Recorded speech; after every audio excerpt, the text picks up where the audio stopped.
Hello guys, my name is Kimani. Welcome to my channel. Another day God has granted us.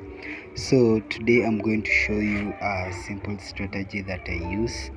For this strategy, out of 100%, I can rate it, let's say, like 60 to 65%. It's a simple strategy called the moving average, and without wasting any time, I'm going to add it to my chart. So you come to the main chart. It's just here on trend. It's called the moving average. Period 40, shift 0, method simple, apply to close, style 3 pixel, color I choose green color, and levels and time frames just remain the same. Then you press done. So at first, how to use it? So as you can see, it's just a simple line that has crossed on both the buy and the sell candles in the main chart. So at first, it's just a simple. For me, I use it in both crash 1000 and crash 300, but also it can also be used in other indices like the boom, but I rely it mostly on crash 1000 and crash 300. So at first, as you can see, I know most people are asking how is it used. So now I'm coming to answer your question. So let's go back. Let me find a good entry. Yeah, like here. So how it is used. So as you can see, for me before using this moving average, at first you look at it.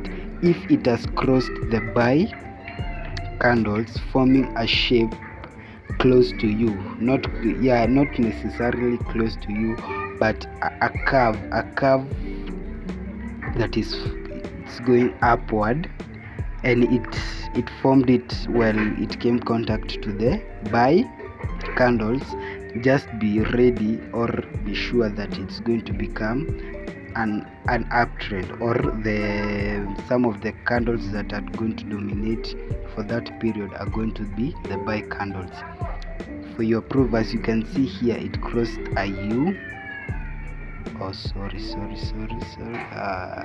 Let's just go back here. Yeah, like here you can see it crossed, forming a shape close to a U, but it was, you see, after it formed this shape, it became an uptrend. And for the sellers, if you want to know, it must cross also, forming a shape close to an N, not close but a curve, but the curve must be forming downward if the sellers want to dominate the market. Not necessarily dominate, but it shows to you that if you want to scalp or place a trade, it is not safe to place, like here it was not safe to place a buy trade. As you can see here, it crossed it, but this one I wouldn't rely on it very much, but it also had an impact, and you see the sellers had an impact. As you can see here, it has formed a U, and you see the candles that are dominating the market are the buy candles. But for me, you must be very careful, because if a spike occurs now and it comes to contact with the moving average, and the moving average forms a curve, like example, a curve close to an N, as you can see here, the direction of the market will change for some time. So if you want to collect these candles, or you want to scalp a few candles, this one gives you a little clue of how the market will be. And for you to be safe, you scalp it before the moving average comes to contact with the other candles. Like here, if you say, let's say it spiked till here, even though it started buying, but the sellers had a stronger impact on the market compared to the buyers, so that's why it continued spiking, because the moving average had already told us that now it's the sellers have a bigger impact more than the buyers. So you must scalp these few candles before the moving average comes into contact with the buying candles, because now, as you can see, it came into contact with the buying candles and the market of the direction highly changed. So that's the impact. That's something that you must be very careful and watch out for. As you can see here, it formed that curve, and you see for some moments, if you are scalping, you could have taken the buy trades, and here it formed that curve, and you see the sellers started having impact on the market. Let's go to crash 300. And also, I forgot to mention, it can also be used in even the higher time frames, like minute 30. As you can see, you see that curve, and it's an uptrend. You see where it crossed the red here, and it's somehow a downtrend.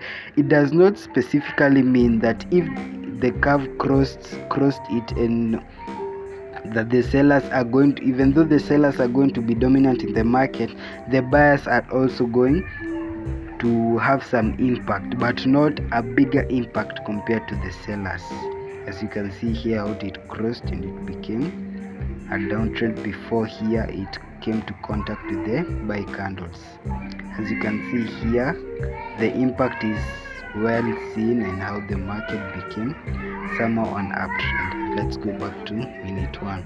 So as you can see here, even though it's not a U curve, but it for now it is safe to place a buy trade. Let's add some lots to 2.10 lots. Let's buy 1.20 lots. It's still declining. It is accepted. As you can see, for now I can scalp a few buy candles, because of how the curve is, but I must also be careful, because if it spikes and it comes in contact with the moving average, that means the direction can at any point change and become the market can now, the sellers cannot become dominant. But for now, before the moving average come to contact with the sell, you can also scalp some few buy entries. As you can see, I'm almost coming to $1. It has not even, let's say now it's about to complete one candle, and it has given me some quite good money. Yeah, as you can see, you can take advantage of the market and scalp it before the moving average comes into contact with the sell line. So for now, as you can see, this curve is the one which helps me to determine that for some few moments the market will be an uptrend, but I must also be careful, because anytime it can form a spike, and that cannot go well with my trades. So guys, that's all for today. So as you can see, it's just a simple line, and it's easy to understand. So for more indicators and more teachings on crash and boom, please drop a like and subscribe to the channel, and I'll see you next time with more indicators and more knowledge on how to scalp.